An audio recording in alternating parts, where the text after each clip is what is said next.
വിവാഹ സമ്മാനമായി ചോദിച്ചു വാങ്ങിയ കാറിന് മൈലേജ് പോരാ, സ്ത്രീധനത്തുക ചോദിച്ചതിലും കുറഞ്ഞുപോയി, ഇനിയും വേണം 20 പവൻ കൂടി.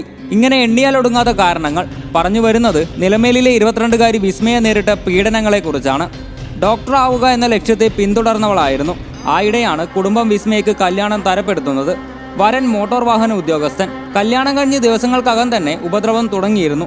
പലപ്പോഴും ഭക്ഷണം പോലും നൽകാതെയും മാനസികമായി ഉപദ്രവിച്ചു. 100 പവനും 10 ലക്ഷം രൂപയുടെ കാറും 1.5 ഏക്കർ സ്ഥലവും വാങ്ങിയാണ് കിരൺ വിസ്മയുടെ കഴുത്തിൽ താലി ചാർത്തുന്നത്. എന്നാൽ ദാമ്പത്യ ജീവിതം 1 വർഷം പോലും തികയ്ക്കാൻ സാധിച്ചില്ല.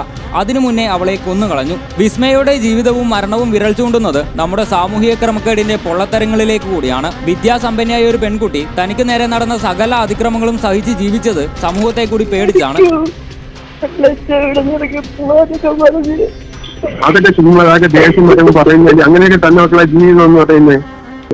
എനിക്ക് പേടിയാ. അത് നേരത്തെ